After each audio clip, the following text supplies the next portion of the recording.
Hello students, you are welcome to my YouTube channel. Today I will teach science of class 6.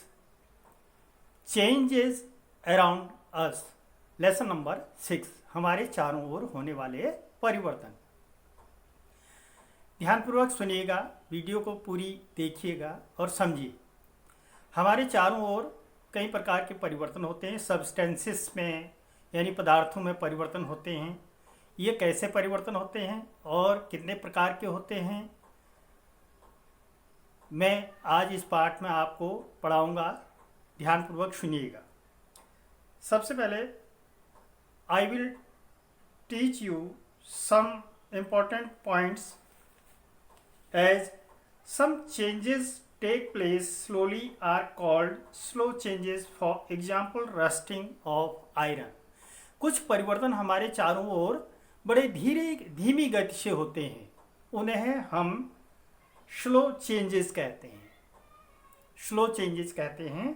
जैसे rusting of iron यानी लोहे में जंग लगना, ये एक प्रकार की धीमी प्रक्रिया है. Some changes take place rapidly are called fast changes. For example burning of match stick. कुछ परिवर्तन बड़ी तेजी से होते हैं, शीघ्रतापूर्वक होते हैं, उनको हम फास्ट चेंजेस कहते हैं. जैसे माचिस की तीली जलना, मिट्टी तेल में आग लगना, पेट्रोल में आग लगना. इस तरह से ये चेंजेस जो होते हैं बड़े फास्ट होते हैं, इन्हें फास्ट चेंजेस कहते हैं. अब आता है फिजिकल चेंजेस यानी भौतिक परिवर्तन. A change is a physical change when no new substance is formed after the change. The chemical properties of the substance are remained same. The only change that occur is in physical properties. For example, melting of wax, lightning of bulb. तो melting of wax, जब पदार्थ में कोई नया परिवर्तन नहीं होता है, जिस परिवर्तन में पदार्थ में कोई नया परिवर्तन नहीं होता है और उसकी जो केमिकल प्रॉपर्टीज होती हैं वो वही रहती हैं, उनमें कोई परिवर्तन नहीं होता है, उन्हें हम फिजिकल चेंजेस कहते हैं. फिजिकल चेंजेस जैसे मेल्टिंग ऑफ वैक्स यानी मोम का पिघलना. तो मोम जब हीटेड होता है वो पिघल जाता है और फिर कूल्ड होने पर पुनः पूर्व स्थिति में आ जाता है अपनी. तो ये फिजिकल चेंजेस है. Chemical change. A change is a chemical change when a new substance is formed after the change. The substance formed has completely different properties. For example rusting of iron. अब जैसे कुछ परिवर्तन ऐसे होते हैं कि substance यानी पदार्थ में पूरी तरह से उसके गुण परिवर्तित हो जाते हैं. जैसे दूध का दही बनना, यानी दही से फिर दूध नहीं हो सकता है. और रस्टिंग ऑफ आयरन, लोहे में जंग लगना, ये भी एक केमिकल चेंजेज है. तो ये जिसमें सब्सटेंस पूर्ण रूप से परिवर्तित हो जाता है, उसके प्रॉपर्टीज भी परिवर्तित हो जाते हैं, उन्हें हम केमिकल चेंजेस कहते हैं. On cooling the metals get contracted is called contraction. Increase in size of the object is called expansion. Changing from solid to liquid is called melting. अब melting क्या है? Changing from solid to liquid is called melting. यानी ठोस से द्रव अवस्था में बदलने की जो प्रक्रिया होती है उसको हम मेल्टिंग कहते हैं. Increase in size of the object यानी पदार्थ के साइज में परिवर्तित होने को एक्सपेंशन कहते हैं. और सिकुड़ने का जो कंट्रैक्टेड होता है जो, उसको कंट्रैक्शन कहते हैं. तो इस प्रकार से ये परिवर्तन होते हैं. अब मैं आगे कुछ महत्वपूर्ण बात बताता हूँ परिवर्तन के बारे में। Yes,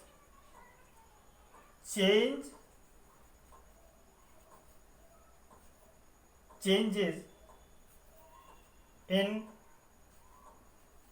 substances.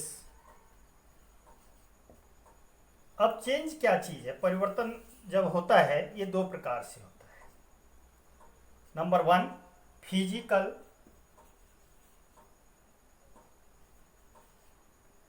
Physical changes, and number 2, chemical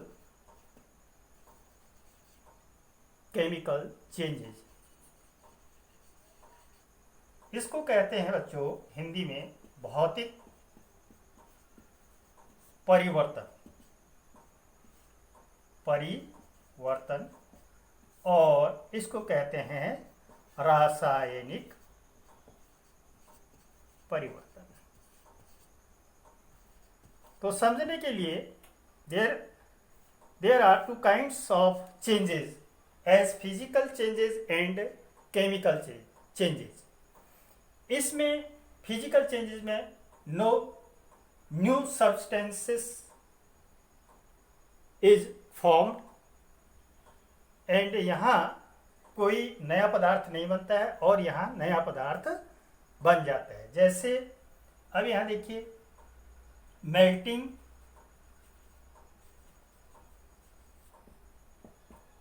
melting of wax and rusting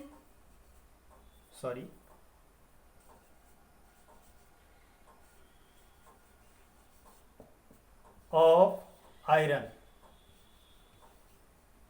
लोहे में रस्टिंग ऑफ इन आयरन कर दो, इन आयरन, लोहे में जंग लगना, और मेल्टिंग वैक्स, मोम का पिघलना। अब देखिए आगे। Yes, there are two main kinds of changes.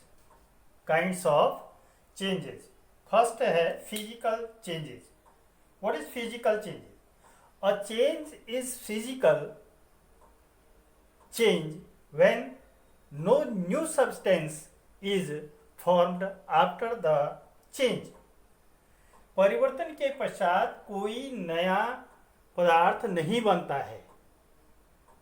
उस परिवर्तन को, ऐसा परिवर्तन जिस परिवर्तन में कोई नया पदार्थ नहीं बनता है, नई चीज नहीं बनती है, उसको हम फिजिकल चेंज कहते हैं।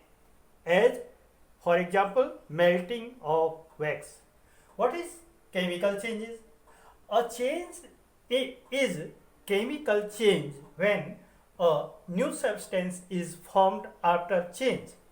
For example, rusting of iron। A rusting of iron is chemical change। Now, here is a question, what is a melting? Melting क्या है? Changing from solid to liquid is called melting.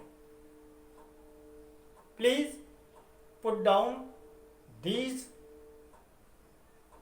questions and answers into your notebook carefully। ध्यानपूर्वक इनको उतार लीजिएगा और learn करिएगा। अगली video में मैं क्वेश्चंस एंड आंसर्स लिखाऊंगा, बताऊंगा। वीडियो को ध्यानपूर्वक देखिएगा। अच्छी लगे तो लाइक, सब्सक्राइब तथा शेयर्स कर दीजिएगा। तब तक के लिए धन्यवाद।